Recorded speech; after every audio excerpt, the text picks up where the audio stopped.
gente. Pessoal, meu nome é Caroline, pode me chamar de Carol. Eu sou professora de língua portuguesa, sou goiana. Trabalhei por 9 anos em sala de aula na rede pública de Goiás. Depois disso, eu fui fazer o meu primeiro mestrado, que era em Teoria da Literatura, porque eu sou uma professora de letras. Também na Universidade Federal de Goiás, que foi onde eu me formei na graduação. E aí, quando eu voltei do meu primeiro mestrado, eu fui trabalhar no governo, na Secretaria de Educação, de 2011 a 2014. E foi um aprendizado muito grande sair da sala de aula e ir trabalhar num governo que estava tentando propor um projeto de reforma educacional. E a gente trabalhou muito durante esses 4 anos e eu aprendi bastante. E o nosso objetivo era realmente melhorar os resultados educacionais de Goiás. O resultado do trabalho que a gente realizou foi que a gente conseguiu ser a melhor rede pública do Brasil nos resultados do IDEB a partir de 2014. E quando eu encerrei o meu ciclo na gestão, eu fui estudar, eu estava muito apaixonada por formação de professores e desenvolvimento de lideranças, porque o meu primeiro projeto na rede de Goiás foi, essas são as escolas que têm mais dificuldade na rede. E você tem a obrigação, esse é o seu trabalho a partir de agora, ajudá-las a melhorar. E eram 42 escolas. E a diferença entre as escolas que conseguiram mudar os seus resultados e as que não conseguiram foi basicamente a qualidade da liderança da escola. Então, eu fiquei muito encantada em entender mais sobre como que adultos, professores aprendem e como que a gente desenvolve lideranças nos professores e nos gestores para que eles consigam, sim, ser os protagonistas dos próprios resultados e do próprio plano de ação da escola. E aí, por isso, eu fui estudar fora do Brasil. Eu fiz meu segundo mestrado em formação de professores e desenvolvimento de lideranças educacionais. Eu fui estudar em Colômbia, em Nova York. Eu fiquei lá de 2014 a 2017, quando eu voltei para o Brasil, e aí eu vim morar em São Paulo. A princípio, eu trabalhava numa startup de educação, que estava tentando ajudar também escolas públicas a desburocratizar o processo, para o professor ter mais tempo para o que importa, para ele planejar, para ele estudar, em vez de ele perder todo esse tempo preenchendo diário de classe ou resolvendo burocracia. E desde 2018 eu deixei essa startup e comecei a trabalhar nesse projeto onde eu estou agora, que é um movimento de organizações da sociedade civil, professores e especialistas, em prol de melhores políticas docentes para os professores das escolas públicas, num objetivo de garantir que os professores sejam bem capacitados, bem remunerados, com a profissão a qual eles estão satisfeitos e com boas condições de trabalho. E por isso, durante esse ano de 2018 em que eu fiquei nesse movimento, a gente ficou basicamente produzindo muito conhecimento a respeito, então, de o que a gente precisa fazer e quem precisa fazer o quê para garantir boas políticas docentes para o professor. Porque já é um consenso no Brasil inteiro de que o professor é o elemento mais importante para garantir a aprendizagem dos alunos. E você pode entender isso de 2 formas. E há países, e a gente vai ver um pouquinho sobre isso, que entende isso de 2 formas. Há países que entendem, então, se ele é o elemento mais importante, ele é o responsável, a culpa é dele, e eu vou colocar toda a culpa nele e eu não tenho culpa de nada. Porque é ele o responsável pelo aprendizado do aluno. E há países que vão por outros caminhos, que são, se ele é o elemento mais importante, é esse elemento que eu vou valorizar, é esse elemento no qual eu vou investir a capacitação dele em salários competitivos, numa boa carreira. E vamos adivinhar aqui, qual você acha, qual dos 2 caminhos que garantem a aprendizagem dos alunos, o caminho A ou o caminho B? É o caminho B. E a gente vai ver um pouquinho sobre isso hoje. Eu trouxe um compilado de pesquisas, tanto pesquisas de opinião com professores brasileiros, tanto estudos de literatura comparada de políticas docentes no Brasil e na América Latina, quanto o que esses países que são considerados os melhores... Oi. O que eu fiz de errado? Não, por causa da câmera. Oi. Te pegar bem. Ah, é ali. Tudo bem, oi. E o que então que esses países fazem? Que milagre é esse que eles fazem, que eles conseguem garantir professores com bons salários, com uma boa carreira, bem capacitados e que eles estão satisfeitos com o trabalho deles. E a gente vai falar um pouquinho sobre isso em 40 minutos, mas a ideia é a gente começar a conversa aqui e continuar conversando durante o período de debate e também, obviamente, posso deixar o meu contato com vocês para que a gente continue conversando sobre isso. Durante o almoço eu tive a oportunidade de conhecer uma coordenadora pedagógica sensacional, e eu tenho certeza que existem outros professores e coordenadores como ela aqui, eu adoraria conhecer um pouco mais de vocês. Tá.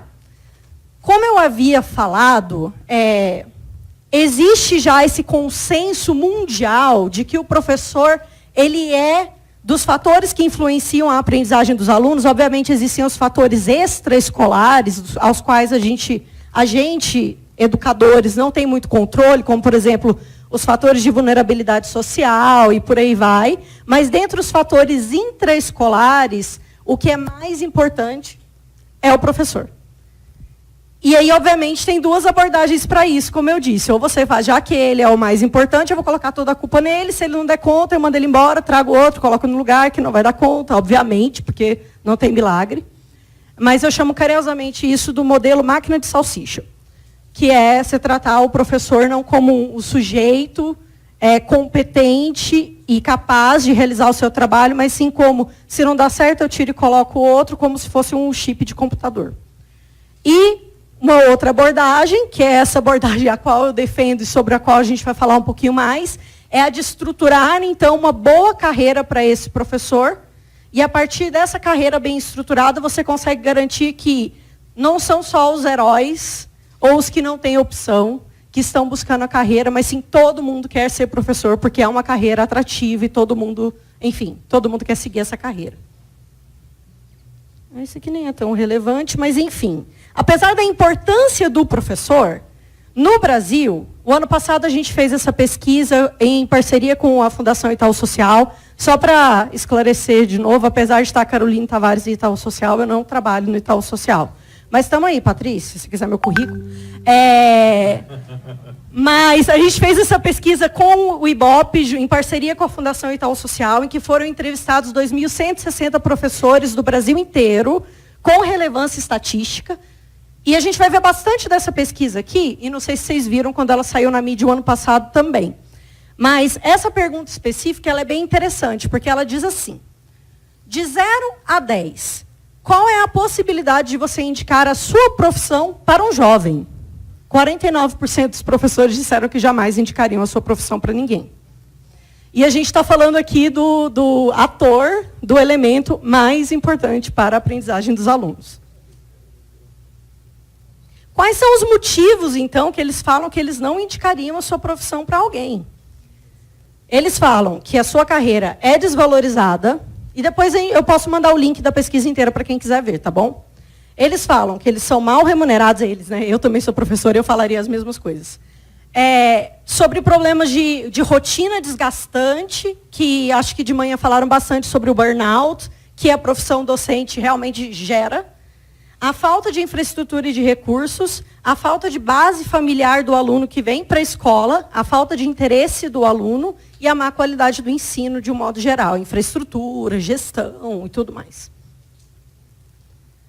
E aí a gente perguntou, tá, mas para você se sentir valorizado, o que você acha que deveria ser feito? Aí a gente jurava que viria, eu quero ter um salário melhor. E veio, mas veio em 4º lugar. O que veio primeiro eu quero que invistam no meu desenvolvimento profissional. Eu quero melhorar. Eu quero ser um bom professor. Quer dizer que o professor acha que ele não é bom? Não é isso. Ele só acha que é dever do seu empregador te dar tempo e recursos para que ele se desenvolva profissionalmente, ao invés dele ter que gastar o seu próprio tempo e seus próprios recursos para o seu desenvolvimento. Em segundo lugar, ele quer ser ouvido quando políticas importantes são pensadas para a educação. Porque hoje tudo vem de cima para baixo.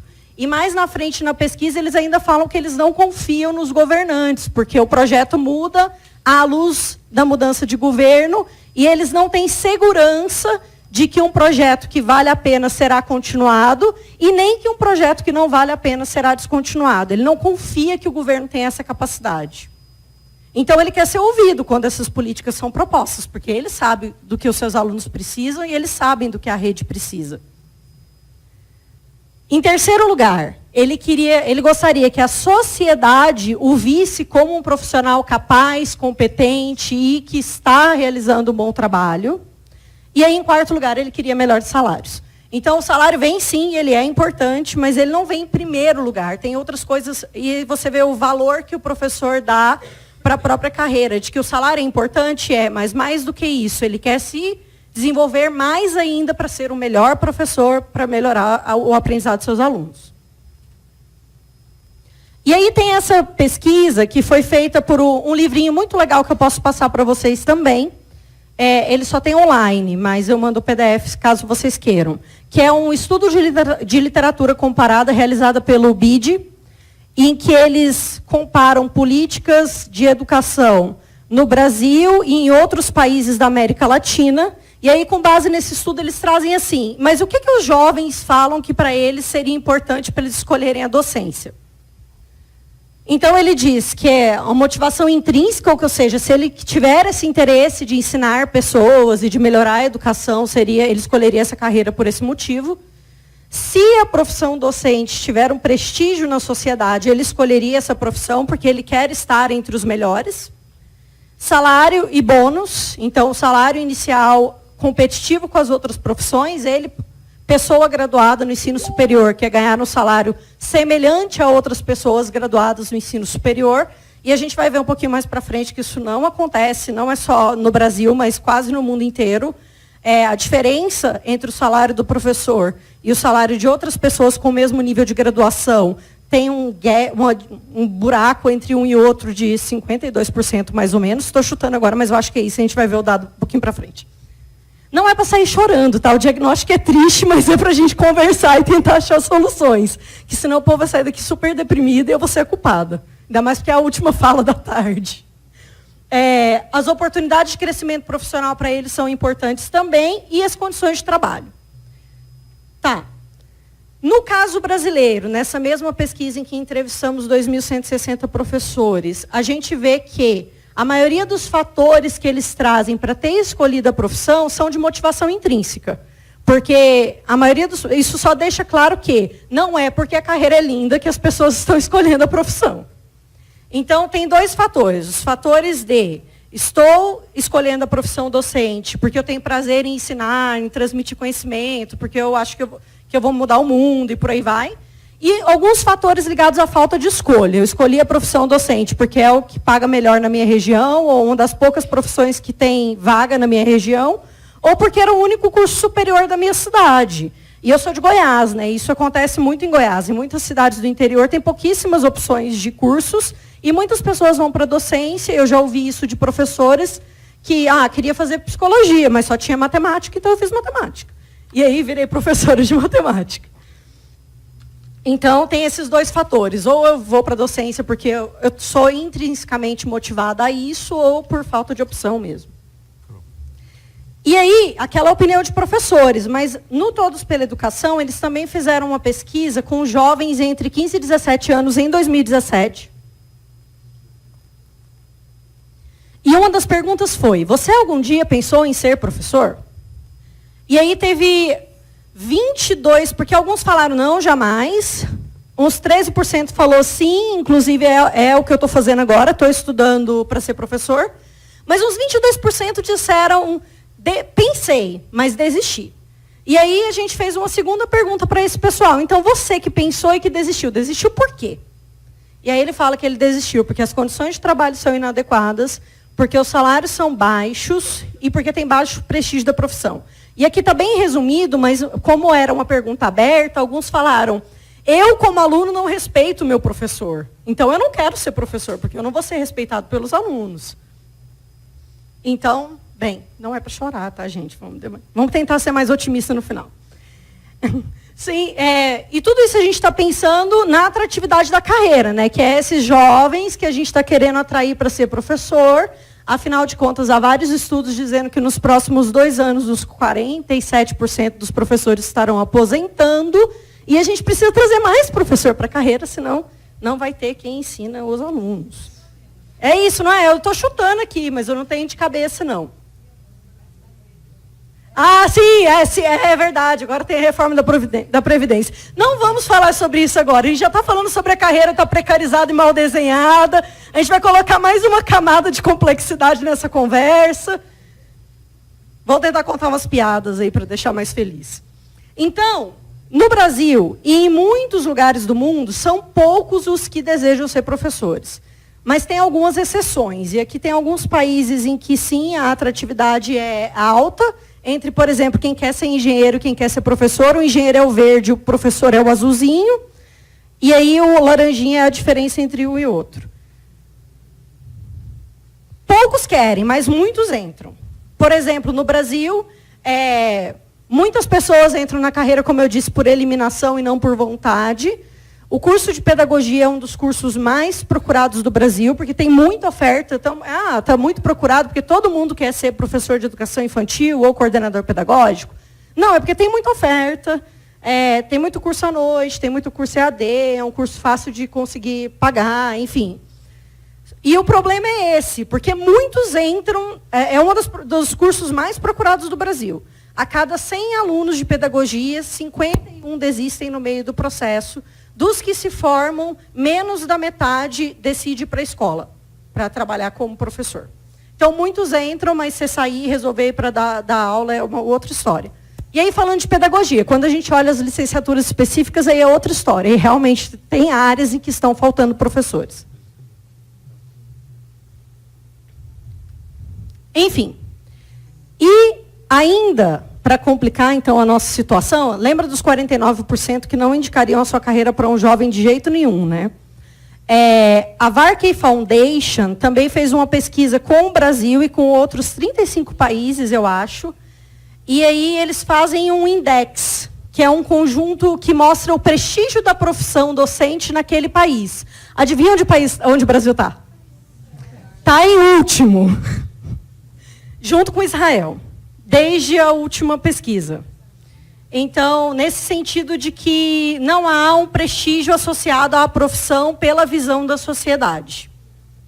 Então, e a gente está pensando em atrair mais pessoas e tal, tudo isso que a gente está falando. E convencer, nem é só atrair, né? Que atrair você convenceu ela a entrar na faculdade. Convencer ela a terminar e depois que ela entre para ensinar. Os primeiros quais são? Opa, vamos. Pera, aqui. China, Malásia, Taiwan, Rússia, Indonésia, Coreia, Turquia, Índia e por aí vai. Ásia. E tem essa pesquisa feita pela McKinsey, que eles entrevistaram vários alunos, vários jovens no ensino médio, e esses jovens eram jovens com excelente desempenho acadêmico no ensino médio, perguntando para eles, o que faria você ir para a profissão de professor? E aí ele fala, qualidade dos meus colegas de trabalho. Então, eu não escolheria a docência, mas porque eu procuro uma profissão em que eu olhe para os meus colegas e eu perceba que eles são tão bons quanto eu, porque esses são os melhores desempenhos. E aí eles queriam estar juntos com colegas tão bons quanto ele. Ele quer prestígio na profissão dele, um ambiente de trabalho desafiador e treinamento de alta qualidade. E desses, o que faria eles talvez virem para a docência? Eles falam, se alguém pagar o meu curso, talvez eu venha. E é isso que a Singapura faz. Tá? Eu estava lá no final de janeiro para ver que milagre é aquele milagre de Singapura. Quando você entra, só tem uma faculdade que forma professores no país. O país é mini, né? É menor que o estado do DF. Enfim, mas só tem uma faculdade que forma professores lá, uma excelente formação.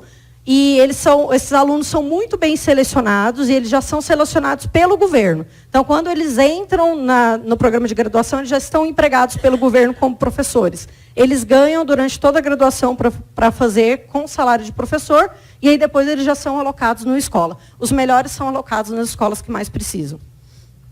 Se ele decidir desistir, ele tem que devolver todo o dinheiro. É justo, concordo. E eles acreditam que se tivesse uma campanha de marketing falando sobre a profissão, para que ele entendesse, quebrar os mitos do que é a profissão e ele entender realmente sobre a profissão, talvez ele também decidisse ser professor. Isso pensando em elementos para atrair ele na carreira, mas outros também ele traz, que se ele tivesse garantia de que o salário era atrativo, ele também iria para a profissão. Sério. E aí a gente entra nos pontos de carreira. E aí a gente vai entrar especificamente sobre o caso brasileiro, com alguns exemplos de que outros países estão fazendo. na América Latina para resolver, que tem problemas semelhantes e o que eles estão fazendo para tentar resolver.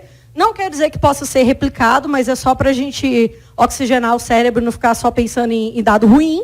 E um pouquinho do que os países com excelente desempenho, como Singapura, o que eles fazem, então. Uma das coisas é o que eu falei aqui. Eles já contratam, eles recrutam o aluno do ensino médio, os melhores, com salário, para estudar e para ser professor. E o salário, assim, não é o melhor salário, mas é extremamente competitivo com as outras profissões.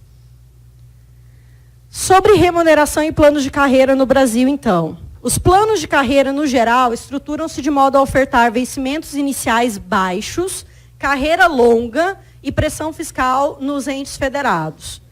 Então, o que funciona é assim, você ganha um piso no começo, basicamente, a carreira é gigante, para você ter um salário melhor, você tem que passar pela carreira inteira. Tem alguns estudos que mostram que grande parte dos professores ficam como eu, uns 9 anos na carreira, e depois vão procurar outras coisas para fazer. E a gente vai falar sobre isso também um pouquinho, porque como a carreira é extremamente linear, se você quer outros desafios, mesmo que ainda seja na área da educação, você vai ter que procurar outros desafios mesmo, porque a carreira docente não te proporciona. E aí eu vou mostrar alguns exemplos de carreiras mais atrativas em outros lugares do mundo, em que você pode continuar sendo professor, mas também trabalhar um pouco na liderança da sua escola, ou você pode trabalhar no ministério, no governo, e por aí vai, e depois voltar para dar aula, enfim, é uma carreira que propicia esses caminhos diferentes. Beleza. E aí, naquela pesquisa de 2.160 professores, a gente perguntou, então, para o professor qual era a sua renda mensal média. A renda pessoal é de 4.500, em média, a familiar de 6.900. As pessoas, dos 2.160 pessoas entrevistadas, não surpreendentemente, a maioria eram mulheres. E, talvez um pouco surpreendentemente, a maioria era o maior salário da casa. E aqui é aquele gráfico que eu falei para você da diferença média entre o rendimento do professor e de outros profissionais com formação semelhante. É 52 mesmo, eu acertei, achei que eu estava chutando. Então, um engenheiro no começo da carreira e um professor no começo da carreira tem necessariamente uma diferença de 52% do salário inicial. E isso impacta muito na atratividade. Na atratividade, sim. Quando tem um estudo da OCDE do ano passado, em que eles analisam os resultados do PISA, principalmente o questionário respondido pelos alunos, e eles falam que tem muitos países que resolveram aumentar bastante o salário do professor com o objetivo de atrair os melhores para a carreira. O que aconteceu foi que eles conseguiram atrair mais homens para a carreira. Então, é uma profissão tipicamente feminina, se você aumenta o salário, mais homens querem ser professores. Mas não necessariamente eles têm desempenho melhor. Então, na verdade, a maioria não tem desempenho melhor do que as pessoas que já queriam ser professor, mesmo com salário normal. O que os países que conseguiram realmente melhorar fazer isso, melhorar a atratividade de modo a fazer com que os resultados dos alunos melhorassem, eles atrelam isso a um excelente plano de carreira que dá um bom programa de desenvolvimento profissional aos professores e incentivo para que eles tenham progressão de carreira atrelado a eles serem melhores professores. E não necessariamente só aumentar o salário. E aqui, pensando no salário anual do Brasil e de outros países. Pensando no piso salarial especificamente, o salário brasileiro seria 13.971 dólares, em média. Quando a gente compara esse salário, a gente colocou em dólares porque a gente estava olhando de outros países também. Por ano deve ser, é por ano, gente. É anual. Quando a gente olha esse mesmo dado dos países que têm o melhor desempenho, dá para ver que está um pouco diferente, né? E quando a gente olha para países que têm um perfil socioeconômico semelhante ao do Brasil, mesmo assim o nosso ainda é menor. Comparado com o piso, lembrando que nem todas as redes cumprem, o salário inicial do professor é necessariamente o piso, tá bom?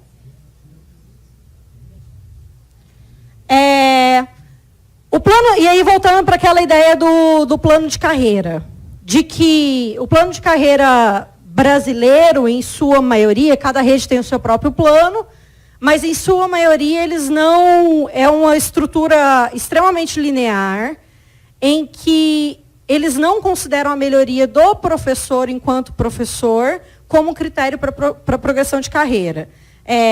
Os critérios normalmente são: eu trabalhei 5 anos, tenho um aumento de salário, ou eu entreguei um título, e aí eu tenho um aumento de salário. Então, é muito mais passivo do que atrelado a eu ser um melhor professor. Então, os critérios mais comuns no Brasil são tempo de serviço mais titulação, e a tendência nos países com melhor desempenho são as competências profissionais, que foi o que a gente falou bastante aqui durante a manhã. Eita, aumentou muito agora, não?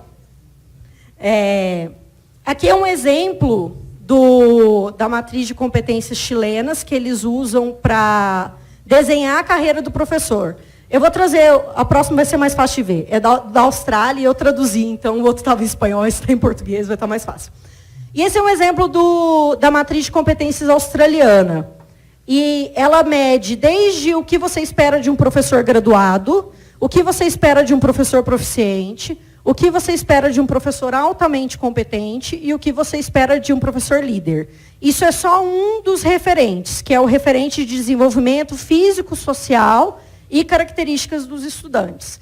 Então, o que você espera para esse referencial dos professores graduados? Que ele demonstre conhecimento e compreensão das características dos estudantes e como elas podem afetar no seu aprendizado. E o que você espera do professor proficiente? Que ele use estratégias de ensino baseadas em conhecimento físico, social e intelectual e das características dos estudantes. O que você espera do professor altamente competente? Que ele consiga selecionar de um repertório de ensino flexível e efetivo para se adequar ao desenvolvimento físico, social e intelectual e as características dos estudantes. E o que você espera do líder? O líder é o professor na Austrália que pode ser formador de outros professores. E normalmente ele é um mentor do graduado. Quando uma pessoa nova entra na carreira na Austrália, ele é acompanhado durante os primeiros 3 anos por um professor extremamente experiente. E esse professor é esse que está nesse padrão de líder aqui. Então, o que ele tem que ser capaz de fazer?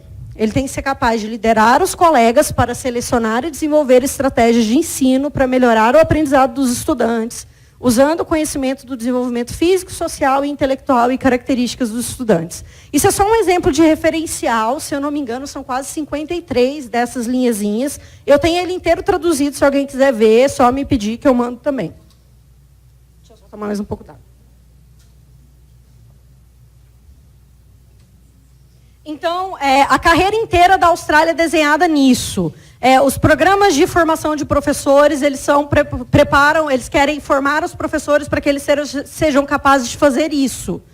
As redes de ensino contratam professores que sejam capazes de fazer isso no nível graduado, porque ele está acabando de ser contratado, pelo menos.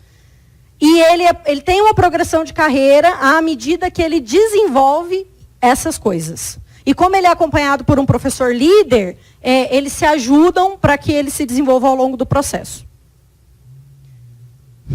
E aí a gente fala um pouco... esse livro é muito legal. Infelizmente, esse é um livro de também estudo de educação comparada, em que a Linda Darling Hammond e outros pesquisadores, eles correram o mundo, porque ela estava tentando descobrir, então, o que esses países, como a Austrália, Singapura, Finlândia, qual é a mágica? Como que eles conseguem fazer com que seus alunos aprendam? E aí o que eles descobriram é que basicamente não tem segredo, mas tem políticas docentes muito bem estruturadas, e uma delas é o desenho de carreira. Então, não pensar uma carreira em que as atribuições e as responsabilidades de um professor sejam estáticas, ou que o professor nem saiba o que é esperado dele. Do tipo, o que você espera que eu faça? Ninguém nunca me disse, né? Eu estou aqui fazendo o que eu acho que é certo e eu vou aprendendo, pelo menos comigo foi assim, então estou falando da minha própria experiência. Meu ensino, minha licenciatura não me ensinou a ser professora. Os meus primeiros alunos tiveram uma professora não tão boa assim, coitados, ainda bem que eles não estão aqui. Opa, não, na internet, não posso falar isso. Mas eu fui aprendendo com os meus erros. Foi tentativa e erro. Nossa, isso funciona, isso não funciona. Se eu fizer assim, talvez funcione. Eu participava de um grupo de colegas em que a gente tinha liberdade para assistir uma aula do outro. E aí eu via que ele fazia uma coisa que eu não conseguia fazer, e ele conseguia fazer aquele aluno específico, que também era meu aluno, se desenvolver. E aí eu falava, vou fazer parecido. E por aí fui indo, mas foi tentativa e erro. E a ideia é você não precisar, que o processo não precisa ser assim tão sofrido. Isso pode ser desenhado em conjunto, que nem esse documento que eu mostrei da Austrália, não é um documento que o governo desenhou e entregou para os professores. Foi um processo de construção que durou 5 anos e todos os professores do país foram ouvidos. E foi uma construção conjunta entre professores universitários, o sindicato da carreira, tanto que o sindicato acha que é dono desses referenciais. Todos se sentem donos porque todos participaram do processo de construção. Então, não é um documento que veio de cima para baixo. No Chile, a mesma coisa. Foi uma construção conjunta de consensos. As pessoas da Austrália, inclusive, falam muito sobre isso. Que se eles fossem escrever os documentos eles mesmos, talvez tivesse saído um documento melhor. Mas que do jeito que ele saiu, ele é o melhor possível, porque todo mundo se enxerga naquele documento, porque todo mundo produziu junto. Então, que todo mundo faça esse consenso do que se espera do professor, ou responda a famosa pergunta do o que o professor tem que saber e ser capaz de fazer. E isso guia todo, como eu falei para vocês, toda a carreira, desde a formação inicial até a progressão da carreira. Beleza. E isso é um modelo de carreira de Singapura. Como eu falei para vocês, eles têm trilhas diferentes. Então, ele entra como professor em sala de aula, aqui. E se ele quiser seguir a trilha e todos esses é com o mesmo salário, tá? Não quer dizer que se ele escolher seguir a trilha do ensino e ser um excelente professor, que ele vai ganhar menos que as outras trilhas, não. A progressão é para o mesmo salário. Então, ele pode escolher, eu quero ser um excelente professor. Então, ele vai se desenvolver nessa área, ele vai ser um excelente professor e ser remunerado para isso. Ele pode escolher a trilha de liderança, e aí ele pode chegar até diretor-geral de ensino.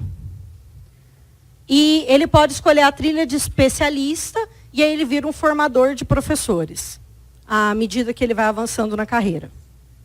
E a gente pode conversar mais sobre isso depois também. Isso aqui é uma pesquisa que a Deloitte, que é uma consultoria famosinha aí, fez em vários países, 36, estou aqui colando, com 12 mil jovens, e incluiu o Brasil, por isso que é tão legal. E aí esses jovens são todos da geração X e Z. Então, são pessoas que ou estão entrando no mercado de trabalho agora, ou estão na faculdade, estão pensando o que eles vão fazer da vida depois. Aí perguntam, então, o que você procura numa profissão? Aí eles falam, impactar positivamente a sociedade e o meio ambiente, criar ideias inovadoras, produtos e serviços, gerar emprego, desenvolvimento de carreira e melhorar a vida das pessoas, e enfatizar a inclusão e diversidade no ambiente de trabalho. Então, isso é importante para essas novas gerações. A carreira docente endereça grande parte desses desafios. Ele se sentiria... Opa, estou acabando, eu juro. Ele se sentiria desafiado a ser um professor. Mas, infelizmente, como a carreira não é atrativa, eles acabam não tendo a docência como uma opção. E por que isso é importante para a gente? Porque são eles que a gente está pensando em atrair para a carreira. Então, são eles os futuros professores, pensando que, se tudo der certo, em 10 anos, grande parte dos professores vão estar se aposentando, e a gente vai precisar de novos professores. E esses jovens estão procurando uma carreira que cause impacto social. E eu desconheço carreira que cause tanto impacto quanto a docência. Então, como que a gente faz essa carreira atrativa o suficiente para que eles venham para a docência, já que é isso que eles querem, e eles vão se sentir desafiados? É mais para a gente pensar também, principalmente, que esses jovens, eles não pretendem ficar muito tempo no mesmo emprego. Há muita rotatividade. Então, a média... Tem esse gráfico aqui? Não. A média de permanência em alguma profissão, nem estou falando de docência, não. Numa profissão para eles, assim, se eles ficaram 5 anos, eles ficaram muito tempo no mesmo lugar. Então, é tanto repensar a carreira toda para ser atrativa para eles, que uma carreira linear, em que ele entra dando aula, ele sabe que ele vai aposentar dando aula, ele não ficaria muito tempo. Então, repensar realmente em um desenho de carreira, talvez, baseado no modelo de Singapura, em que ele tenha outros caminhos dentro da própria carreira. Beleza. E aí a gente vai falar de contratos temporários, que é um outro problema da remuneração e dos planos de carreira. Existem redes no Brasil em que a quantidade de temporários chega em 60%. E existem redes como a da qual eu vim, em que os contratos temporários ganham menos que o piso salarial. Então, é financeiramente viável você ter muitos contratos temporários, porque é uma carreira extremamente precária, em que não há nenhuma estabilidade, no sentido de que eu vejo vários relatos de contratos temporários que são tirados de sala de aula no meio da aula, nem espera terminar a aula, e o contrato pode ser quebrado em qualquer momento. Então, não há evidências de se isso é bom ou ruim, se ter contrato temporário é bom ou ruim, se é efetivo ou não para a aprendizagem dos alunos. Mas pensando do ponto de vista da precariedade do trabalho, pensando em pessoas que estão ganhando menos do que o piso salarial e são pessoas com ensino superior, é preciso pensar isso também. E a gente sabe que muitas redes não conseguem fazer concurso porque o concurso é caro, e aí você faz um concurso e você não consegue aprovar quase ninguém, porque a carreira não é tão atrativa, os melhores professores não escolhem a docência nas escolas públicas e por aí vai. Então, tudo isso precisa ser repensado. O buraco é muito mais embaixo. Quando você começa a cavar, você acha mais desafios ainda embaixo de outras camadas de desafios. Mas são coisas que a gente precisa começar a encarar se a gente está dizendo que a gente quer profissionalizar a carreira e que a gente quer garantir professores bem capacitados, bem remunerados e com boas condições de trabalho. Não só porque isso é ser bonzinho, mas porque isso é essencial para o aprendizado dos alunos. E esse é o nosso objetivo final. Voltando também, pensando em precarização da carreira, também a ideia de jornadas muito curtas. Muitos professores não conseguem garantir 40 horas semanais de trabalho. A docência é bico para muitos professores. E aí, pensando na ideia de que tem-se o senso comum de que qualquer um pode ensinar, para muitos profissionais a docência é bico mesmo. Vou dar umas aulinhas aqui à noite, eu sou engenheiro. Se tiver algum engenheiro aqui, não me mate. Sou engenheiro, mas vou dar umas aulinhas à noite aqui para ganhar um dinheirinho a mais. E a ideia de ter essas competências específicas do professor desenhadas é também importante para mostrar que a carreira não é para qualquer um. Que não é só porque você é bom em matemática que você consegue ensinar. Que existe muito mais além disso. Você tem que entender aquele aluno que está na sala de aula, você tem que entender o processo de ensino-aprendizado que acontece na cabecinha dele, entender quais são os erros mais comuns que ele comete e quais as intervenções que você pode dar para cada um desses erros. Então, há um conjunto de conhecimentos específicos que só a docência tem. Então, não pode ser para qualquer um e não pode ser considerado como bico. Naquela pesquisa que a gente fez, a média de horas trabalhadas do professor são 31 horas semanais. 1/3 desses professores dão aula em mais de uma escola. E 42% deles não tem tempo extra classe remunerado para desenvolvimento profissional. Então não tem mágica também, né? Você quer garantir, professores bem capacitados, mas você não dá tempo para ele estudar. E você não oferece o desenvolvimento profissional satisfatório. E aqui é aquele gráfico que eu falei que ele considera... não, esse não é aquele que eu falei. Ele fala que sim, 76% dos professores acham que tem que ser responsabilidade da secretaria oferecer tempo e um desenvolvimento profissional relevante. E eu terminei, 2 minutos antes. Obrigada, gente. Daí a gente pode continuar a conversa depois. Tem muita coisa que eu deixei de fora porque o tempo era curto, mas a ideia é a gente continuar conversando, gente. Obrigada.